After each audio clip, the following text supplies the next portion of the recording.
Baik pemirsa, kita akan kembali lihat. Nah, diiringi oleh tepuk tangan peserta rakernas melihat momen yang begitu manis, ini so sweet Bang Kodari begitu kan. Nah ini yang sempat tadi saya katakan, saya tanyakan kepada Bang Panda, ini beneran nggak sih Bang? Bukan gimmick politik, bukan sandiwara. Katanya sih enggak kalau Bang Panda. Bang Kodari gimana melihatnya? Kalau menurut saya hubungan politik antara dua tokoh besar itu dia kadang ada ada pasang surutnya ya, istilahnya on and off begitu. Bu Mega dengan Pak Jokowi ya secara pribadi memang baik gitu ya. Nggak mungkin misalnya Bu Mega turun tidak dibantu oleh Pak Jokowi, itu nggak mungkin. Tetapi soal kebijakan publik, soal pilihan-pilihan politik itu belum tentu sama begitu. Jangankan antara Pak Jokowi dengan Ibu Mega. Mohon maaf nih, ada Bang Panda nih ya. Antara Bu Mega dulu dengan Pak Taufik Kemas sering beda juga. Iya, misalnya pilihan calon Gubernur DKI Jakarta. Soal apakah kemudian misalnya Bu Mega maju atau tidak Pilpres tahun 2009 melawan Pak SBY, itu terjadi perbedaan-perbedaan pemikiran gitu. Nah, saya kan kenal Bang Panda, kenal Pak Taufik juga, jadi kurang lebih tahulah cerita-cerita itu. Bahkan kita nggak usah bicara cerita yang lama. Menurut saya untuk di internal PDI Perjuangan sendiri dalam Rakernas kemarin itu menurut saya terjadi dinamika loh. Pada saat pembukaan misalnya kita lihat ada Mbak Puan. Tapi saat penutupan nggak ada Mbak Puan di depan.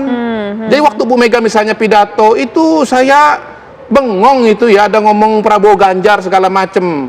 Nah masa ada misalnya ini perempuan sudah punya pacar, laki sudah punya pacar lalu digabung-gabungkan ya. Setuju apa enggak?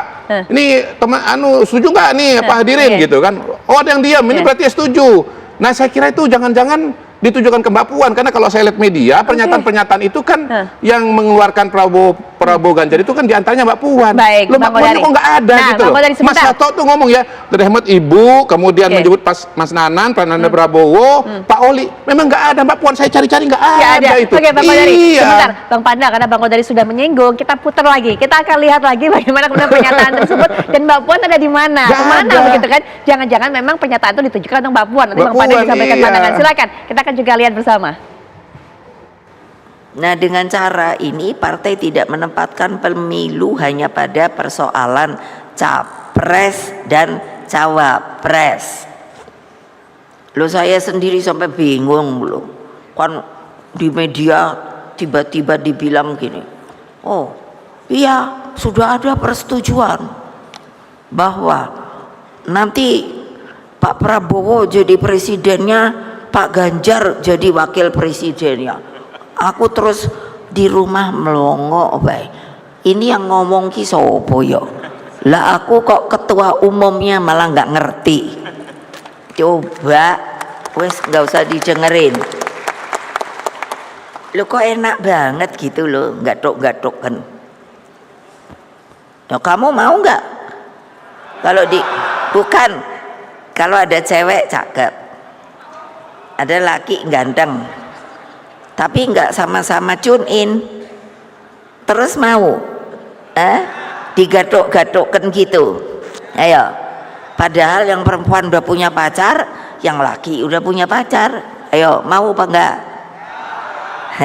Tapi nggak semua ngomong, berarti ada yang mau. Payah anak buah saya. Aduh, gawat. Jadi apa sih urusannya? Lo kok bingung karpe dewe ya? Lo saya kan nggak bingung. Ya udah. Lo saya kenapa? Bukannya lalu sombong, enggak? Karena diberi oleh Kongres Partai sebagai petugas ketua umum untuk mendapatkan hak prerogatif. Jadi ngapain saya ngomong sama orang? Itu kan lagi nggak punya hak prerogatif lagi. Kenapa diberikan kepada saya? Karena orang yang memberikan hak prerogatif itu sangat tahu bahwa ibu pasti akan memilih yang benar.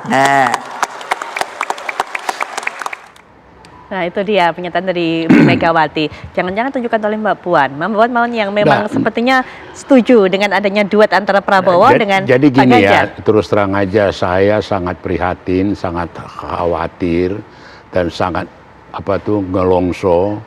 Kok banyak pikiran-pikiran negatif terhadap PDI Perjuangan, terutama Mega dengan Jokowi, kemudian Jokowi dengan Ganjar segala macam. Terus terang aja, Karena karakter budaya yang dibangun oleh PD Perjuangan itu sekarang terus terang mohon maaf bisa membuat cemburu partai-partai lain.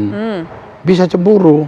Artinya bahwa bagaimana diputuskan bersama, bagaimana kemudian diambil dan ada satu disiplin, di mana ada partai di Indonesia ini yang calon presidennya jauh-jauh hari dibikin boleh terbuka seperti Ganjar dengan Puan.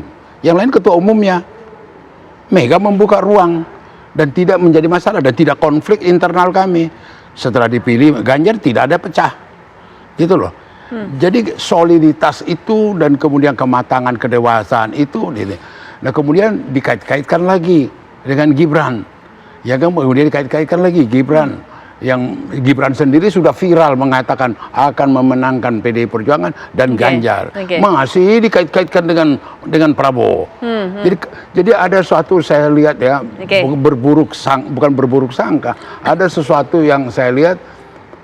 Lihatlah dengan sederhana, PDI Perjuangan ini sebagai satu partai yang punya disiplin yang tinggi, melakukan konsolidasi dan mempunyai ideologi yang kuat, gitu loh. Dan kemudian kepemimpinan partai yang cukup kuat. Mungkin gitu sampai situ Bang Panda, apalagi tadi nyinggung-nyinggung masalah mengenai Mas Gibran masih jadi kait-kaitkan dengan Pak Prabowo. Pak Wihadi juga mungkin bisa berikan pandangan mengenai hal ini. Pak Wihadi kalau melihat kemesraan tadi Pak Jokowi dengan Bu Mega, Pak Ganjar, apakah kemudian ini merasa di ghosting Gerindra ini begitu? Kalau tadi katanya Bang Kodari sih belum ghosting, belum ditinggal karena tapi di PHP, ya kan begitu kan, pemberi harapan palsu karena selama ini kan isu yang beredar Pak Jokowi ini memberikan dukungan sepenuhnya kepada Gerindra, kepada Pak Prabowo. Pak Wihadi. Saya kira kan hubungan Pak Prabowo dengan Pak Prabowo dengan Presiden Jokowi ini kan jelas bahwa adalah merupakan seorang presiden dengan pembantunya seorang menteri. Jadi kedekatan-kedekatan itu kan bagaimanapun juga kita bisa lihat dari segala sesuatu yang beliau-beliau ini pada saat kegiatan-kegiatan. Jadi saya kira belum sampai mengarah kepada mengenai masalah ghosting atau PHP, karena bagaimanapun juga ini semuanya terukur bahwa Pak Prabowo ini adalah seorang menteri yang merupakan pembantu daripada Presiden Jokowi. Jadi saya kira itu sudah menjadi satu menjadi suatu kegiatan-kegiatan yang memang sering terjadi ya di antara beliau-beliau ini. Jadi saya kira belumlah kalau kita mengatakan bahwa itu adalah ghosting atau PHP, kan kita belum terbukti semuanya apa yang menjadi menjadi masyarakat yang mengatakan bahwa itu adalah janji atau apa gitu kan belum terbukti semua. Jadi kita melihat bahwa ini adalah murni hubungan yang kita lihat oleh seorang presiden dan seorang menteri. Baik, Pak Jazilul, kalau tadi mendengarkan pernyataan dari Ibu Megawati, artinya tertutup sudah isu akan nanti ada 2 poros saja dalam pemilu 2024. Kan ini sempat kita dengarkan awalnya dari Pak Jazilul nih, ya kan? Tapi nanti ya Pak Jazilul ya dijawabnya setelah jeda berikut ini. Kami sudah kembali saat lagi.